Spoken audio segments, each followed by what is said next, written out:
Hello everyone, welcome to study to peak. मैं प्राची राज आप सभी का वेलकम करती हूँ स्टडी टू पीक में। आप सभी को पता है अभी हाल ही में सिटीजनशिप अमेंडमेंट एक्ट को लागू किया गया है। पूरे इंडिया में, पूरे भारत में सिटीजनशिप अमेंडमेंट एक्ट को लागू किया गया है, जिसे 2019 में पारित किया गया था। जो ये सिटी सुप्रीम कोर्ट के मुख्य न्यायाधीश है, जिनका सुप्रीम कोर्ट के मुख्य न्यायाधीश डी वाई चंद्रचूड़ की जो चंद्रचूड़ है, उनके बैच के सामने CAA 2019 को चुनौती दी गई, अर्थात जो सिटीजनशिप अमेंडमेंट एक्ट 2019 है, इसको चुनौती दी गई। इससे रिलेटेड जो भी जानकारी है उसको प्रोवाइड कराने की आज मैं कोशिश करूंगी। तो यहाँ पर आप आर्टिकल देख सकते हैं। आर्टिकल देखने से पहले मैं आप सभी को कुछ बता देती हूँ। अमेंडमेंट एक्ट है 2019, जो सिटीजनशिप अमेंडमेंट एक्ट 2019 है, इसको जो पारित किया जाता है 2019 में ही इसको पारित किया गया था।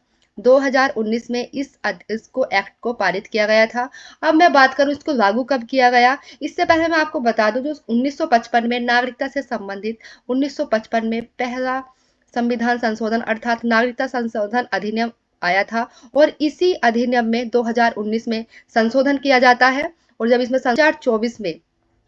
2024 में इसको लागू किया गया है पूरे इंडिया में। सिटीजनशिप अमेंडमेंट एक्ट 2019 को 2024 में लागू किया गया है। अब 2024 में आप सभी को पता है कि लोकसभा के इलेक्शन होने वाले हैं, और लोकसभा के इलेक्शन से कुछ टाइम पहले ही इस अधिनियम को CAA 2019 को लागू किया गया है।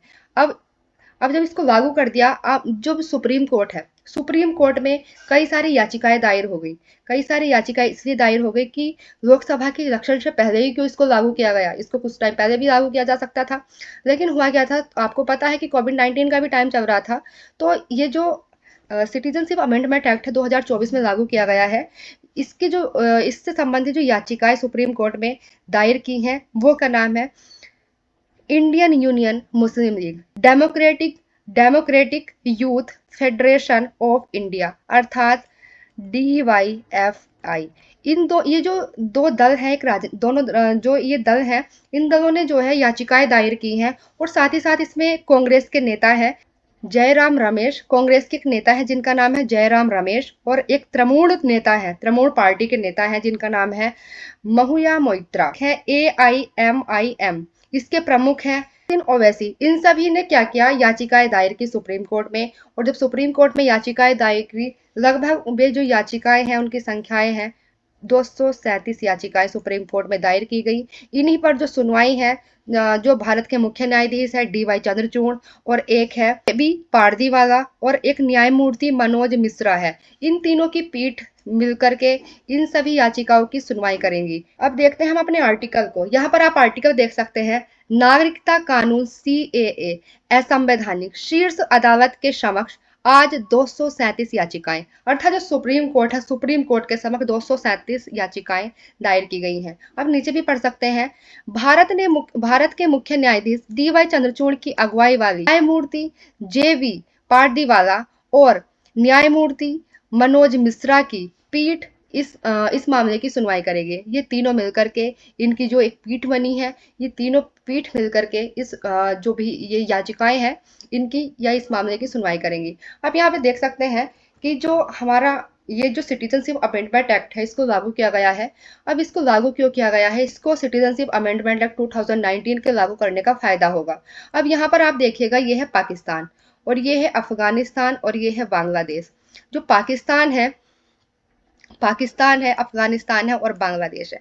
पाकिस्तान, अफगानिस्तान और बांग्लादेश से जो गैर मुस्लिम लोग हैं उनको नागरिकता दी जाएगी है। अभी मैंने आपको बताया, लोकसभा चुनाव से कुछ हफ्ते पहले नागरिकता संशोधन अधिनियम को लागू करने के केंद्र के कदम पर विवाद के बीच सुप्रीम कोर्ट पर आज कानून को चुनौती देने की 237 याचिकाएं दायर की गई। जैसे मैंने आपको अभी बताया कि जो सुप्रीम कोर्ट में 237 याचिकाएं दायर की गई हैं, क्यों की गई हैं, इसलिए की गई हैं, इस मुद्दे को लेकर की गई हैं कि जो लोकसभा के चुनाव होने वाले हैं, लोकसभा के चुनाव से कुछ हफ्ते पहले ही इसको लागू किया गया है। ठीक है, इसलिए इसको इसलिए वहां पर जो याचिकाएं हैं, याचिकाएं दायर की गई हैं जिनकी आज सुनवाई है।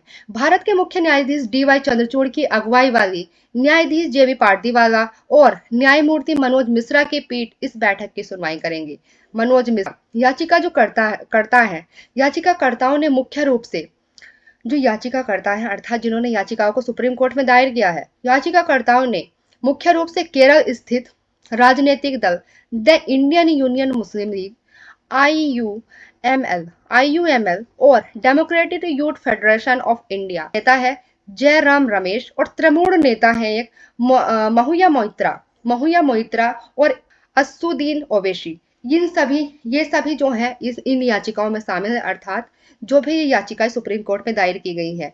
अब इन सुप्रीम कोर्ट में जो याचिकाएं दायर की गई हैं वो इन्होंने मिलकर के वो किया है। 2019 में जब ये नागरिकता संशोधन अधिनियम था, जो नागरिकता संशोधन अधिनियम था 2019 में जब इसको पारित कर दिया गया, तो इस उस टाइम पर भी इससे संबंधित कई याचिकाएं दायर की गई थी, लेकिन कोर्ट ने इसके कार्यान्वयन पर कोई रोक नहीं लगाई थी। अर्थात जो सिटीजनशिप अमेंडमेंट एक्ट है, इसके कार्यान्वयन पर, अर्थात जो इसके कार्य हैं वो इस तरह से किए जा रहे थे, उन पर कोई रोक नहीं लगाई गई थी। क्योंकि रोक क्यों नहीं लगाई गई थी? क्योंकि उस टाइम पर अधिसूचित नहीं किया गया था, ठीक है, इसलिए उस टाइम पर इस पर रोक भी नहीं लगाई गई थी। और वर्तमान में आप देखेंगे वरिष्ठ महाधिवक्ता कपिल सिब्बल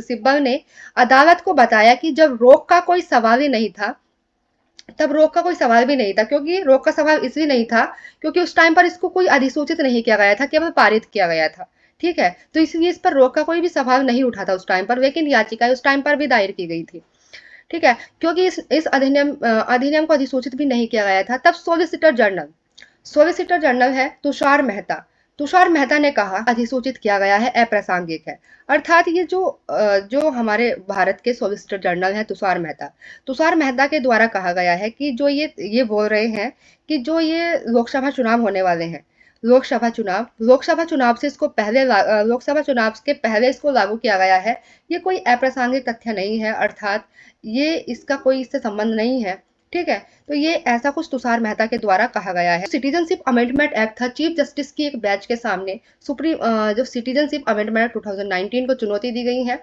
आप सभी को जो भी मैंने बताया, आशा करती हूँ कि समझ में आया होगा। आज के लिए इतना ही, थैंक यू।